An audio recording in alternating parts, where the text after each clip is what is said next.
What if the greatest offensive in history was actually a trap? What if thousands of tanks, hundreds of thousands of soldiers, were sent into a battlefield, already designed for their destruction? What if, before the first shot was even fired, the outcome had already been decided? In the summer of 1943, Nazi Germany stood at a crossroads.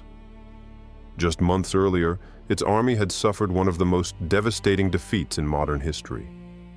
At Stalingrad, an entire German army had been surrounded, cut off from supplies, and slowly destroyed. The loss was not only strategic, it was psychological. For years, German forces had advanced across Europe with near unstoppable momentum. Victory after victory had built an image of invincibility. But Stalingrad shattered that illusion. And now, something had to change. Hitler needed a victory, not a small one, not a symbolic one, a decisive one. A victory that would restore confidence, break Soviet momentum, and shift the balance of the war once again. When German strategists looked at the Eastern Front, one detail immediately stood out. A massive bulge in the Soviet lines, centered around the city of Kursk.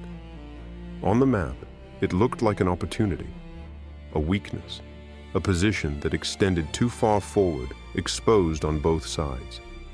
If German forces could strike from the north and from the south, they could close the gap, encircle the Soviet troops inside the bulge, and destroy them completely.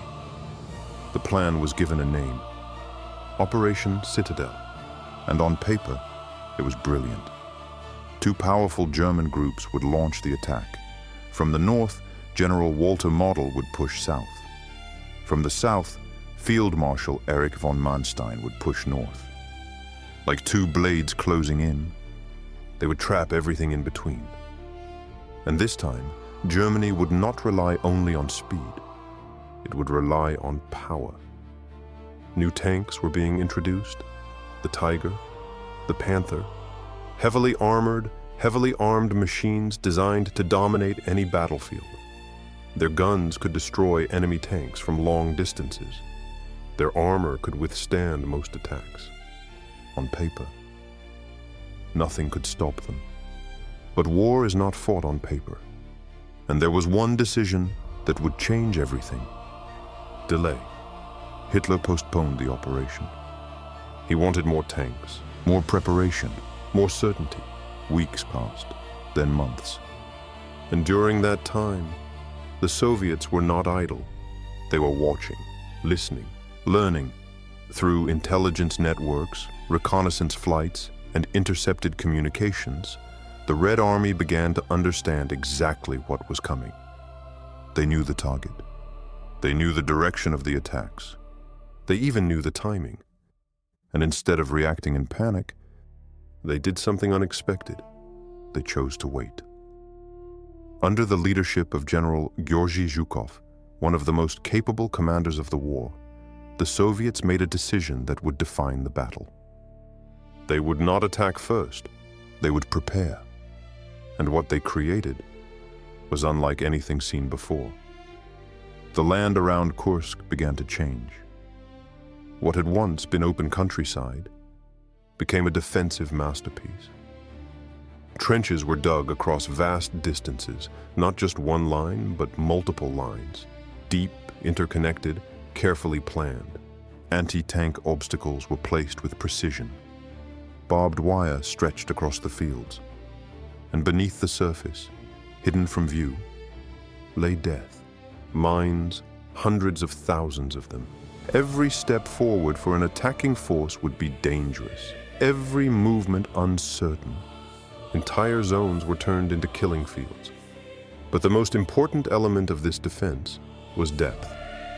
The Soviets did not rely on a single defensive line. They created layers. If the first line was broken, there was another, and another, and another. Each one designed to slow the enemy, to exhaust them, to break their momentum.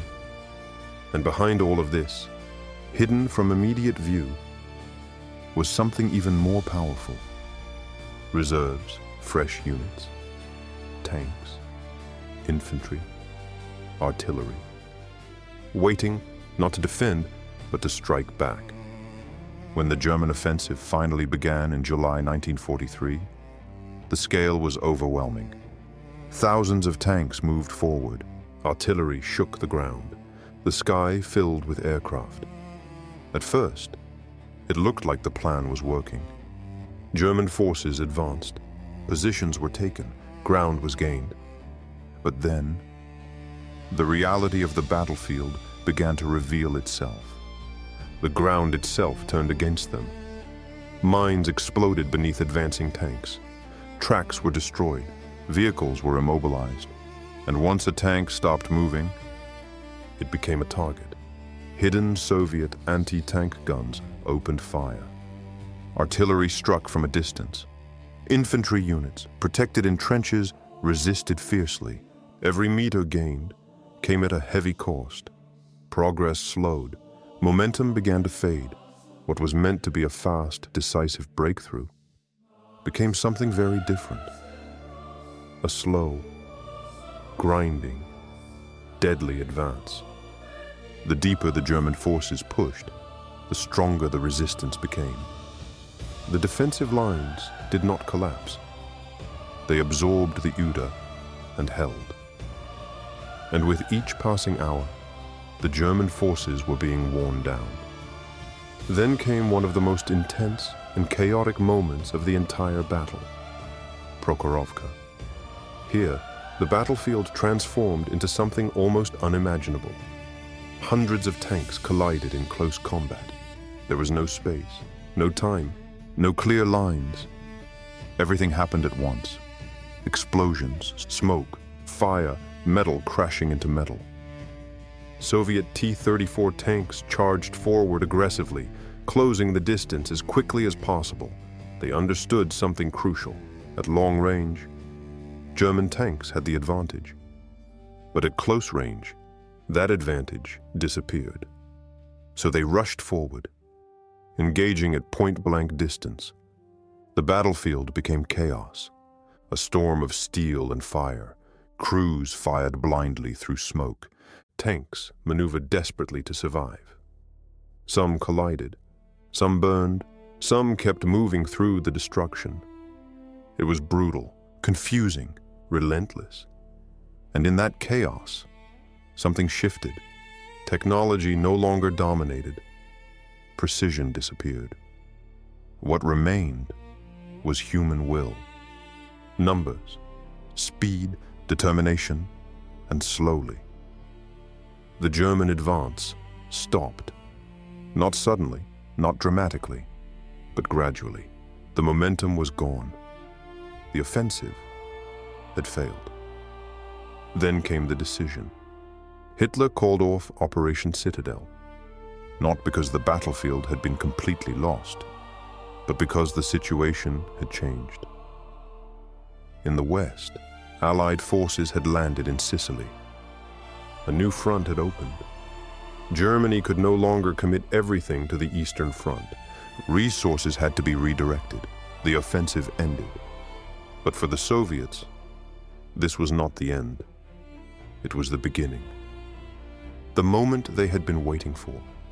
They launched massive counteroffensives, relentless, powerful, unstoppable. The same forces that had absorbed the German attack now moved forward with full strength. And from that moment on, the balance of the war shifted permanently. Germany would never again regain the initiative in the East. From now on, it would be forced to defend, to retreat, to survive. Kursk was not just a battle. It was a turning point, a demonstration of something deeper. That victory is not always about speed, or power, or advanced technology. Sometimes it is about patience, about preparation, about understanding your enemy better than they understand themselves.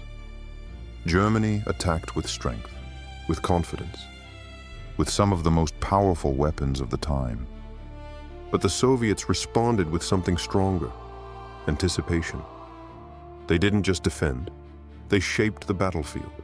They turned the land itself into a weapon. Every trench, every mine, every defensive line was part of a larger design, a system, a trap.